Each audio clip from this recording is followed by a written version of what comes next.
Doctor L C woman, എന്താണ് ഈ റാഗിങ്ങിൻ്റെ മനഃശാസ്ത്രം?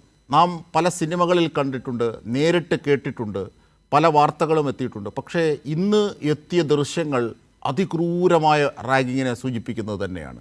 എന്താണ് ഈ റാഗിങ്ങിൻ്റെ മനോനില? എങ്ങനെയാണ് അതിനെ മനഃശാസ്ത്രപരമായി നുള്ളിയെറിയാനാകുന്നത്? ഒരു 20 വർഷം 25 വർഷം പുറകോട്ട് നോക്കുകയാണെന്നുണ്ടെങ്കിൽ ആ സമയത്ത് കലാലയങ്ങളിൽ, മെഡിക്കൽ കോളേജിലും നഴ്സിംഗ് കോളേജിലും എഞ്ചിനീയറിംഗ് കോളേജിലും ഒക്കെയും തന്നെ റാഗിങ് ഉണ്ടായിരുന്ന ഒരു കാലഘട്ടം ഉണ്ടായിരുന്നു. ഞാനൊക്കെ പഠിക്കുന്ന സമയത്തും അതിനൊരു 5 വർഷം മുമ്പേ വരെ ഉണ്ടായിരുന്നു. അത് നിയമം വഴി വളരെ ശക്തമായിട്ട് എല്ലാവരുടെയും എതിർപ്പും അതേപോലെ തന്നെ പേരൻസും ടീച്ചേഴ്സും എല്ലാവരും കൂടെ ഒരുമിച്ച് നിന്ന് അങ്ങനെ ആന്റി റാഗിങ് സെല്ലൊക്കെ രൂപീകരിച്ച് അങ്ങനെ അതിന് വേണ്ടിയിട്ടുള്ള ഒരു പ്രത്യേക നിയമമൊക്കെ കഴിഞ്ഞതിന് ശേഷമാണ് അതിന് ഒരുവിധം ഒന്ന് പിടിമുറുക്കിയത്. അത് കുറച്ച് കാലമായിട്ട് ഇല്ലാതിരിക്കുകയായിരുന്നു, ഇപ്പൊ വീണ്ടും തലപൊക്കിയിട്ടുണ്ട്. ഒരു കാര്യം ഞാൻ പറയാം, ഇപ്പൊ ഈ ഒരു ഇൻസിഡന്റ് മാത്രം, ഇപ്പൊ ഈ ഒരു വർഷം കഴിഞ്ഞ 3 മാസം മാത്രമായിട്ടുള്ള ഒരു പ്രതിഭാസമാകാനുള്ള ഒരു സാധ്യതയില്ല. ഇതേ കുട്ടികൾ തന്നെ ഇപ്പൊ 3-ാം വർഷമാണെന്ന് പറയുമ്പോൾ ഇതേ കുട്ടികൾ തന്നെ കഴിഞ്ഞ വർഷവും അതിന്റെ അങ്ങേ വർഷവും ഒക്കെ ഒരു പക്ഷേ ചെയ്തിട്ടുണ്ടായിരിക്കാം. ഇവരൊരു പക്ഷേ റാഗിങ്ങിന്റെ ഇരയുമായിരിക്കും.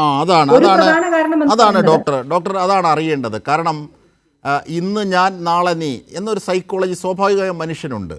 അപ്പോൾ ഇന്നലെ ഞാൻ റാഗിങ്ങിന് വിധേയമായി, അങ്ങനെയാണെങ്കിൽ നാളെ അവനെ ഞാൻ റാഗ് ചെയ്യണം. ഇതൊരു പൊതു തത്വമായി, ഇതൊരു പ്രാചീന ചിന്തയാണ്, അല്ലെങ്കിൽ ഒരു പ്രാകൃതകാലത്തെ ചിന്തയാണ്. പക്ഷേ അത് വിദ്യാർത്ഥികളുണ്ട്, പ്രത്യേകിച്ച് ഇത് നേഴ്സിംഗ് വിദ്യാർത്ഥികളാണ് എന്നറിയുമ്പോഴാണ് നമ്മൾ മാലാഖ പോലെ ചേർത്ത് പിടിക്കുന്നവരാണ്. നേഴ്സിംഗ് ആ ജോലി അതിനുവേണ്ടി പഠിക്കുന്നവരാണ്. നോക്കൂ, അവർ എങ്ങനെയാണ് ആ ഒരു മനോഗതി ഉണ്ടാകുമോ? അങ്ങനെ ഉണ്ടാകുമോ? അത് നഴ്സിംഗ് കോളേജിലാണെങ്കിലും മെഡിക്കൽ കോളേജിലാണെങ്കിലും ഒക്കെയും തന്നെ ഒരു തവണ റാഗിങ്ങിന് ഇരയായവര് സ്വാഭാവികമായിട്ടും ഇത് ഞങ്ങളിത് അനുഭവിച്ചതാണ്, ഞങ്ങൾ ഇതിൽ കൂടുതൽ അനുഭവിച്ചതാണ്. കാരണം ഞാനൊക്കെ പഠിക്കുന്ന സമയത്തും ഇതേ ഒരു ആറ്റിറ്റ്യൂഡ് സീനിയേഴ്സിന് തീർച്ചയായിട്ടും ഉണ്ടായിരുന്നു. ഞങ്ങൾ ഇതിനപ്പുറം അനുഭവിച്ചതാണ്, ഞങ്ങളിത് ചെയ്തിരുന്നു. അന്ന് പെൺകുട്ടികൾക്കും ഉണ്ടായിരുന്ന ഒരു കാലഘട്ടം ഉണ്ടായിരുന്നു, ആൺകുട്ടികൾക്ക് മാത്രമല്ല.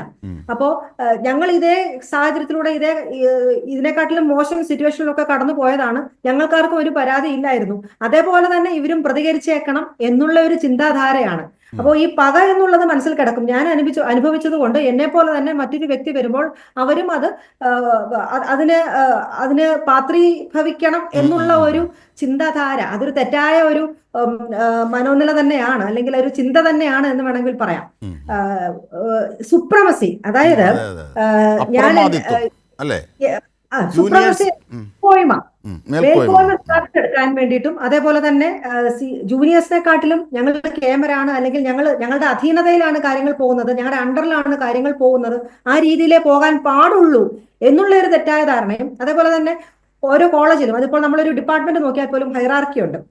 HOD മുതൽ താഴോട്ട് വരെ ഹൈറാർക്കി ഉണ്ട്. അപ്പോൾ ഇത്തരം ഹൈറാർക്കി അല്ലെങ്കിൽ ശ്രേണി തട്ടുകളായിട്ട് വിഭജിച്ച് ആ രീതിയിലെ കാര്യങ്ങൾ പോകാവൂ എന്നുള്ള ഒരു കാഴ്ചപ്പാടും, അതേപോലെ തന്നെ പണ്ട് കാലങ്ങൾക്ക് ഏത് തരത്തിലുള്ള രീതിയിലാണെന്ന് നമുക്ക് പറയാൻ പറ്റത്തില്ല. പക്ഷെ ഞാനൊക്കെ പഠിക്കുന്ന സമയത്ത് ഇപ്പോൾ ഇതര സംസ്ഥാനത്ത് പോയി പഠിക്കുന്ന കുട്ടികൾ, അവരോട് ചോദിച്ചാൽ തീർച്ചയായിട്ടും അവർ പറയും സൗത്ത് ഇന്ത്യൻസിനെ റാഗ് ചെയ്യുന്ന നോർത്ത് ഇന്ത്യൻസ്, അല്ലെങ്കിൽ ഒരു സംസ്ഥാനത്തിലെ ആൾക്കാരെ ടാർഗറ്റ് ചെയ്യുന്ന മറ്റ് സംസ്ഥാനക്കാരും, കൂട്ടത്തിൽ ആരെങ്കിലും ഒരാൾ സ്മാർട്ട് ആണെങ്കിൽ അവരെ ടാർഗറ്റ് ചെയ്യുന്ന ബാക്കിയുള്ളവര്, കൂട്ടത്തിൽ ആർക്കെങ്കിലും ഏതെങ്കിലും ഇപ്പോൾ സാമ്പത്തികമായിട്ടോ അല്ലെങ്കിൽ ജാതീയപരമായിട്ടോ അല്ലെങ്കിൽ അങ്ങനെ നിൽക്കുന്നവര്, അവരോടുള്ള ഒരു അസൂയ, അതിൽ ആ തരത്തിൽ അവർക്ക് കിട്ടിയ ഒരു അവസരമായിട്ട് മുതലെടുക്കുന്നത്, അല്ലെങ്കിൽ ഇപ്പൊ ബൗദ്ധികമായിട്ടാണെങ്കിലും ഇപ്പോൾ റാങ്ക് കൂടുതൽ വാങ്ങിച്ചു, ഇപ്പൊ അങ്ങനെയുള്ളവരോടുള്ള ഒരു ഇതിങ്ങനെ പല തരത്തിൽ ഇപ്പോൾ റാഗ് ചെയ്യുമ്പോൾ ആ ടാർഗറ്റ് ചെയ്യുന്നത് തന്നെ ഇത്തരം അടിസ്ഥാനത്തിലാണ്. അതായത് എന്നെ പോലെ സമനാണ് മറ്റൊരാളും, എന്നെ പോലെ തന്നെ കഷ്ടപ്പെട്ട് സീറ്റ് മേടിച്ച്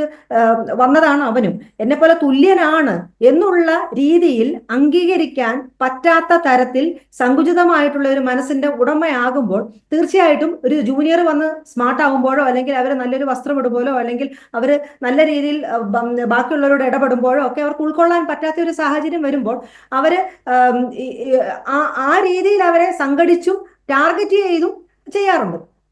പക്ഷെ ഇപ്പോഴത്തെ ഒരു സാഹചര്യത്തിൽ, അതായത് അത് അങ്ങനെയൊക്കെ ഉള്ള ഒരു കാലഘട്ടം ഉണ്ടായിരുന്നു. ഈവൻ ഫിസിക്കൽ അസോൾട്ടും മെന്റൽ അസോൾട്ടും സെക്ഷൽ ഹരാസ്മെന്റ് വരെ നടന്ന ചരിത്രം ശരിക്കും പറഞ്ഞാൽ 25 വർഷം പുറകോട്ട് പോവുകയാണെന്നുണ്ടെങ്കിൽ ഉണ്ട്.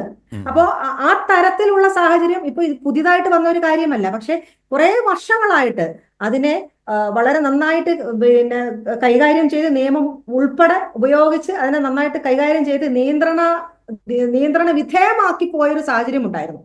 പക്ഷെ അതിനാണ് ഇപ്പോൾ ഒരു വ്യത്യാസം വന്നിരിക്കുന്നത്. ഇപ്പോൾ വീണ്ടും ഈ തരത്തിൽ തല പൊക്കിയിരിക്കുന്നു. എറണാകുളത്തും കഴിഞ്ഞ ദിവസം നമ്മൾ കേട്ടതാണ്, ഒരു സ്കൂളിൽ റാഗിംഗ് ഉണ്ട് എന്നുള്ള തരത്തിൽ ഒരു അമ്മയുടെ പരാതി നമ്മുടെ ശ്രദ്ധയിൽപ്പെട്ടതാണ്. അപ്പോൾ ഈ തരത്തിൽ വീണ്ടും വന്നിരിക്കുന്നു. അതിന്റെ ഒരു പ്രധാന കാരണം എന്ന് പറയുന്നത്, വീണ്ടും ഇത് ആവർത്തിക്കാനുള്ള ഒരു കാരണം പ്രധാനമായിട്ടും മൂന്ന് കാര്യങ്ങൾ ചൂണ്ടിക്കാണിക്കാം. ഒന്നെന്ന് പറയുന്നത്, നമ്മുടെ കുട്ടികൾക്ക് അവർക്ക് ഇപ്പൊ അക്രമമോ അല്ലെങ്കിൽ അവർക്ക് എന്തെങ്കിലും ഇത്തരത്തിലുള്ള പീഡനമോ ഒക്കെ കാണുമ്പോൾ സ്വാഭാവികമായിട്ട് ഒരു മനുഷ്യൻ റിയാക്ട് ചെയ്യേണ്ടത് ആ ആളിനോടൊരു സഹാനുഭൂതി. ഇത് കണ്ടു നിൽക്കാൻ പോലും ശേഷി സാധാരണ ഒരാളിന് ഉണ്ടാവില്ല. അവർക്ക് അത് ആ സീൻ നോക്കി നിൽക്കാൻ പോലുള്ള ഒരു ത്രാണി സാധാരണഗതിയിൽ ഒരു മനുഷ്യന് ഉണ്ടാകുകയില്ല. അപ്പോൾ ഈ കുട്ടികൾ ഇത് കാണുക മാത്രമല്ല, ഇത് ചെയ്യുക മാത്രമല്ല, ഇത് കണ്ട് ആസ്വദിക്കുകയും കൂടെ ചെയ്യുന്നുണ്ട്. അവരതിൽ ആനന്ദം കണ്ടെത്തുന്നു എന്നാണ് താങ്കൾ തന്നെ ഇപ്പോൾ വായിച്ചത്. അപ്പോൾ ആ തരത്തിൽ വരണമെങ്കിൽ അവരെങ്ങനെയാണ് ഇത്രയും ഇൻസെൻസിറ്റീവായിട്ട് ഒരു ക്രൈം ചെയ്യുകയും അതേപോലെ തന്നെ ഒരു ക്രൈം നടക്കുമ്പോൾ ഇങ്ങനെ പ്രാണരക്ഷാർത്ഥം നിലവിളിക്കുമ്പോൾ അത് കണ്ട് ആസ്വദിക്കുകയും ചെയ്യുന്നത്? ആ തരത്തിൽ അവർ ഇൻസെൻസിറ്റീവായിട്ട് വരുന്നതിന്റെ ഒരു കാരണം എന്താണ്? അതിന്റെ പ്രധാന കാരണം അവർ വളർന്നു വരുമ്പോൾ പലതരത്തിൽ ഈ ക്രൈം തന്നെ കണ്ട്, അതിപ്പം സ്ക്രീനിലൂടെ ആണെങ്കിലും നേരിട്ടാണെങ്കിലും വീടുകളിലാണെങ്കിലും വളർന്നു വരുന്ന സാഹചര്യത്തിന്റെ പശ്ചാത്തലത്തിലാണെങ്കിലും ഇത്തരം ക്രൈംസ് കണ്ട് ശീലിച്ച് വന്നു കഴിയുമ്പോൾ അവർക്ക് സ്വാഭാവികമായിട്ടും ഇത് കാണുമ്പോൾ അവർക്കൊരു പുതുമയായിട്ട് തോന്നത്തില്ല, അല്ലെങ്കിൽ അവർക്കൊരു അതിലൊരു പകപ്പോ അങ്കലാപ്പോ ആധിയോ ഭയമോ ഒന്നും ഉണ്ടാകത്തില്ല. ഇതൊരു എല്ലാ ദിവസവും കാണുന്ന, നിത്യേന കാണുന്ന ഒരു സാഹചര്യമായിട്ട് മാറുന്നു. അതിന് തീർച്ചയായിട്ടും നമ്മുടെ ദൃശ്യ മാധ്യമങ്ങൾക്കൊക്കെയും വളരെയധികം പങ്കുണ്ട്. ഇപ്പോൾ നമ്മളൊരു സിനിമ എടുത്താൽ ഡ്രഗ്സിന്റെ റോൾ എന്താണ് ഈ വിഷയത്തിൽ? കാരണം ഇത്രയേറെ സെൻസിറ്റീവ് അല്ലാത്ത വിധം, കാരണം ഒരു കുട്ടിയെ ഇങ്ങനെ കോമ്പോസ് കൊണ്ട് കുത്തുന്നു, ശരീരത്തിലേക്ക് കുത്തുന്നു, രക്തമൊഴുകുന്നു, സഹപാഠിയാണേ, ജൂനിയർ ആയാലും സീനിയർ ആയാലും എന്തായാലും സഹപാഠിയാണ്, അവനെപ്പോലുള്ള മനുഷ്യൻ, അവൻ്റെ പ്രായമാണ് ഏകദേശം. അപ്പോൾ ഒരു മനോസ്ഥാപം ഉണ്ടാകാത്ത വിധം ഉണ്ടാകണമെങ്കിൽ ഡ്രഗ്സിൻ്റെ സാന്നിധ്യം അവിടെ ഉണ്ടാകുമോ? സ്വാഭാവിക ഒരു സംശയമാണ്. തീർച്ചയായിട്ടും. രണ്ടാമത്തെ പോയിന്റ് അതായിരുന്നു മനസ്സിൽ വെച്ചിരുന്നത്, ഡ്രഗ്സിന്റെ ഉപയോഗം. അതിപ്പം മദ്യമാണെന്നുണ്ടെങ്കിലും മറ്റു മയക്കുമരുന്നുകളാണെന്നുണ്ടെങ്കിലും സിന്തറ്റിക് ഡ്രഗ്സ് ആണെന്നുണ്ടെങ്കിലും അത് തലച്ചോറിൽ ഉണ്ടാക്കുന്ന മാറ്റങ്ങൾ എന്ന് പറയുന്നത് അഗ്രഷൻ ഉണ്ടാവാനും വയലൻസ് ഉണ്ടാവാനും അതേപോലെ തന്നെ നമുക്കിപ്പോ ശരിയോ തെറ്റോ എന്ന് വിവേചന ശേഷി തരുന്നത് നമ്മുടെ തലച്ചോറിന്റെ പ്രവർത്തനം കൊണ്ടാണ്. ഇപ്പോൾ ഒരു കുറ്റകൃത്യം ചെയ്യുന്നതാണെങ്കിലും അത് ശരിയല്ല, അല്ലെങ്കിൽ തെറ്റാണ്, അല്ലെങ്കിൽ മറ്റുള്ളവരെ മർദ്ദിക്കുന്നത് ശരിയല്ല, അവരെ മാനസികമായിട്ട് പീഡിപ്പിക്കുന്നത് ശരിയല്ല, ഇത്തരം ജഡ്ജ്മെന്റ് കപ്പാസിറ്റി നമ്മുടെ തലച്ചോറിൽ സാധാരണ ഒരു മനുഷ്യന് ഉണ്ടാകാറുണ്ട്. അതില്ലാത്തവരുമുണ്ട്. അത് ഞാൻ പറയാം ഏത് തരത്തിലാണ് അത് വരുന്നതെന്ന്. അപ്പോൾ ഇത്തരം ജഡ്ജ്മെന്റ് കപ്പാസിറ്റി നഷ്ടപ്പെടുത്തുന്ന ഒരു പ്രധാന പങ്ക് ഡ്രഗ്സിനുണ്ട്. അപ്പോൾ ഡ്രഗ്സ് ചെന്ന് കഴിയുമ്പോൾ ഉള്ളിൽ ഒതുങ്ങിയിരിക്കുന്ന അക്രമ സ്വഭാവവും ഉള്ളിൽ ഒതുങ്ങിയിരിക്കുന്ന ക്രിമിനൽസും നമ്മുടെ സമൂഹത്തിൽ നമ്മളൊരു സാധാരണഗതിയിൽ നോക്കുവാണെങ്കിൽ ഒരു 3 മുതൽ 4% വരെ ആൾക്കാരുടെ ഉള്ളിൽ ക്രിമിനൽ സ്വഭാവം ഒളിഞ്ഞിരിക്കുന്നത് തന്നെയാണ്.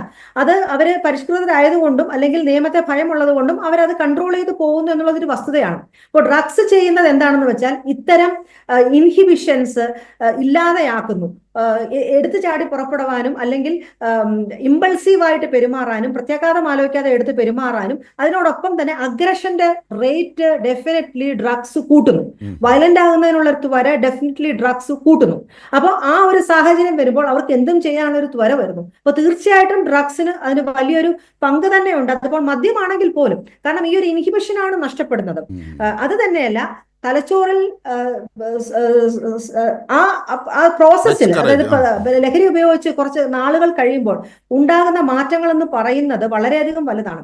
ഇപ്പോ അനുകമ്പാപൂർവമായിട്ട് ഒരാളോട് പെരുമാറണമെന്നുണ്ടെങ്കിൽ അല്ലെങ്കിൽ മൃദുല വികാരങ്ങളൊക്കെ ഒരു മനുഷ്യന് വരണമെന്നുണ്ടെങ്കിൽ നമ്മുടെ തലച്ചോറിൽ അതിനനുസരിച്ചിട്ടുള്ള കോശങ്ങളുണ്ട്. ഇപ്പൊ ന്യൂറോൺസ് എന്നൊക്കെ പറയും. അപ്പൊ ആ കോശങ്ങളുടെ കാര്യക്ഷമത അത് പ്രോപ്പർ ആണെന്നുണ്ടെങ്കിൽ മാത്രമേ ഒരു വ്യക്തിക്ക് അനുതാപമോ അനുകമ്പയോ ഇത്തരം മൃദുല വികാരങ്ങളൊക്കെ ഉണ്ടാകുകയുള്ളൂ.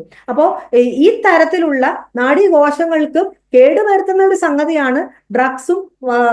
അതിപ്പോ കഞ്ചാവാണെന്നുണ്ടെങ്കിലും സിന്തറ്റിക് ഡ്രഗ്സ് ആണെങ്കിലും ഈവൻ മദ്യമാണെങ്കിൽ പോലും. അപ്പോൾ ഇത്തരത്തിൽ ഉപയോഗിക്കുന്നവരുടെ തലച്ചോറിന് അവരുടെ ചിന്തയ്ക്കും സാരമായിട്ടുള്ള കാര്യക്ഷമതയ്ക്ക് പ്രശ്നങ്ങൾ ഉണ്ടാകുന്നു. അപ്പോൾ ഇത്തരം സ്വഭാവങ്ങൾ ആക്സിലറേറ്റ് ചെയ്ത് പോകാനുള്ള ഒരു സാധ്യതയാണ്.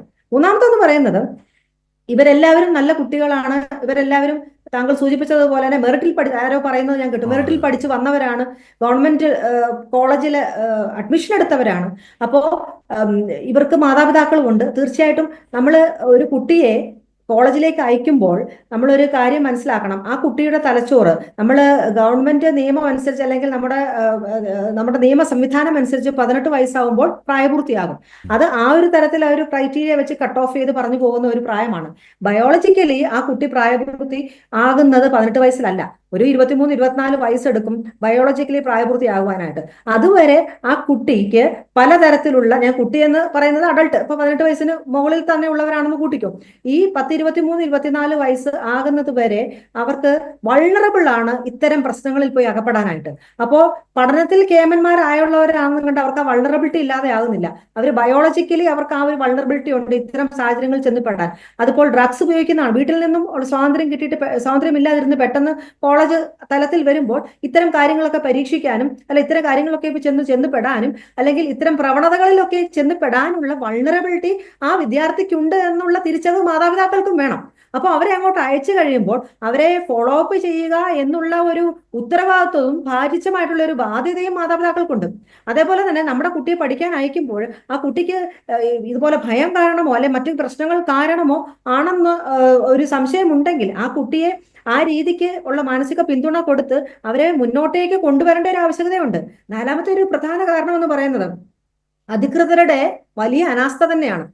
ഇത്രയും ബഹളവും ഒച്ചപ്പാടും ഈ 3 മാസമായിട്ട് അവിടെ നടന്നിട്ട് ഇത്രയും കരഞ്ഞ് വിളിക്കുമ്പോൾ അവിടെ ആരും അത് അറിഞ്ഞില്ല എന്ന് അതാണ് അത് പറഞ്ഞാൽ അതൊരു അത് അതിനകത്ത് അടയാളപ്പെടുത്തേണ്ടതാണ്. ഞാൻ